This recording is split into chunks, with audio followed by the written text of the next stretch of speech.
కుత్బుల్లాపూర్ నియోజకవర్గ MLA KP Vivekananda చేసిన వ్యాఖ్యలపై పరుష శ్రీశైలం యాదవ్ తీవ్రంగా మండిపడ్డారు.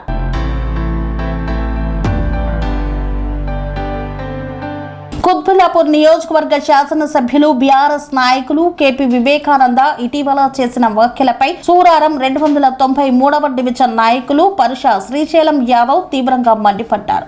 ఆయన చేసిన వ్యాఖ్యలు పూర్తిగా నిరాధారమైనవని, ప్రజలను తప్పుదోవ పట్టించేలా ఉన్నాయని కాంగ్రెస్ నేతలు విమర్శించారు. నియోజకవర్గంలోని ప్రజా సమస్యలపై దృష్టి సారించకుండా అభివృద్ధిని విస్మరించి రాజకీయ విమర్శలు చేయడం సరికాదని హితవు పలికారు. అభివృద్ధి పనులను అడ్డుకోవడమే లక్ష్యంగా బీఆర్ఎస్ నేతలు వ్యవహరిస్తున్నారని, ప్రజలు అన్ని గమనిస్తున్నారని కాంగ్రెస్ నాయకులు పేర్కొన్నారు. కాంగ్రెస్ పార్టీ పైన గాని, కాంగ్రెస్ పార్టీ నాయకుల పైన గాని ఇలాంటి అవాకులు చవాకులు మాట్లాడితే పరిణామాలు తీవ్రంగా ఉంటాయని హెచ్చరించారు.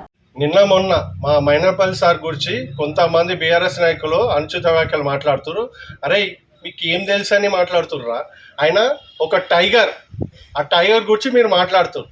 ఆయనను సింగిల్గా రమ్మంటారు. టైగర్ ఎప్పుడైనా సింగిల్గానే వస్తుంది రా. వచ్చి చూస్తే మీరు ఉంటారా? మీరు బతకగలరా? లించగలరా?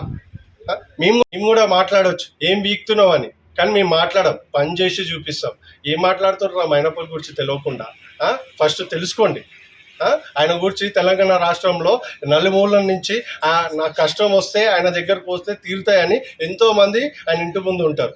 ఫస్ట్ ఆయన గురించి మాట్లాడే ముందు 2 నిమిషాలు గుండె మీద చేసుకొని ఆలోచించి మాట్లాడు. కబార్దార్ బిడ్డలారా. జై కాంగ్రెస్, జై జై రేవంత్ అన్న. మీడియా మిత్రులు నమస్కారం. నిన్న మొన్న కుత్బుల్లాపూర్ నియోజకవర్గ శాసనసభ్యులు కేపీ వివేకానంద గారు ఈ రాష్ట్ర ప్రభుత్వం పైన, మా కాంగ్రెస్ పార్టీ నాయకుల పైన అనుచిత వ్యాఖ్యలు చేయడం జరిగింది. ఆయన మాట్లాడేటప్పుడు ముందు తెలుసుకోవాలి. మాట్లాడే ముందు కూడా ప్రభుత్వం మీద విమర్శలు చేసేటప్పుడు కూడా సిగ్గుండాలి. ముందు ఫస్ట్గా చెప్పాలంటే ఈ రాష్ట్ర ప్రభుత్వము ఇది పూర్తిగా ప్రజల ప్రభుత్వము. మీ లెక్క ప్రజలను విస్మరించలేము మేము.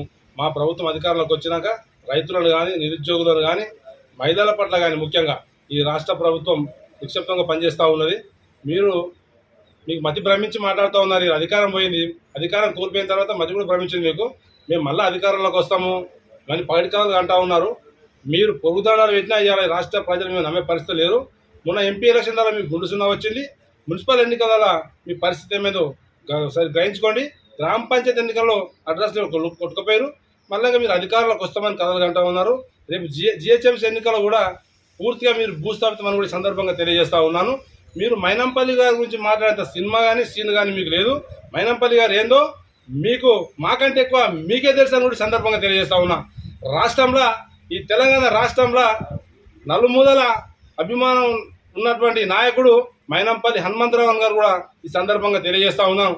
ఆయనను ఇది సింగల్గా రమ్మానంటే సింహం ఎప్పుడు సింగల్గానే వస్తుంది, పందులే గుంపు వస్తాయి ఆయన ఈ రాష్ట్రంలో కాలు ఒక పిలిపిస్తే మీరు ఈ రాష్ట్రంలో తిరిగే పరిస్థితి మీకు ఉండాలని కూడా సందర్భంగా తెలియజేస్తూ ఉన్నాను. మాట్లాడేటప్పుడు నోరు అదుపులో పెట్టుకొని మాట్లాడితే బాగుంటుంది.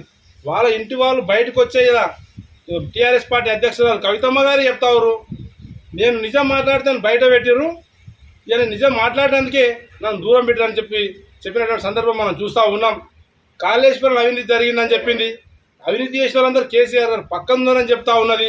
ఇక మా శాసనసభ్యుల విషయానికి వస్తే మేము రికార్డులు చేస్తున్నాం, మేము అందరిది రాసుకుంటున్నాం.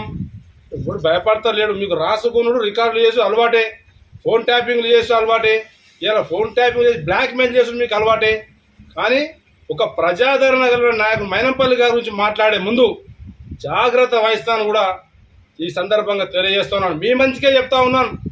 ఇలా మైనంపల్లి గారి గురించి రాష్ట్రంలో ఎలాంటి ఫాలోయింగ్ ఉంటుందో మాకంటే ఎక్కువ మీకు బాగా తెలుసు. మరొకసారి చెప్తూ ఖబర్దారని చెప్తా ఉన్నాను. ఇంకొకసారి మా నాయకుల పట్ల కానీ, మా ప్రభుత్వాల పట్ల కానీ ఒకసారి ఆలోచన చేసి మాట్లాడితే బాగుంటుందని చెప్తా ఉన్నా. ఇవాళ ఈ రాష్ట్రంలో ఏకకాలంలో ధాన్యానికి ఉన్న చరిత్ర మా రాష్ట్ర ప్రభుత్వం కాంగ్రెస్ పార్టీ అని కూడా చెప్తా ఉన్నా.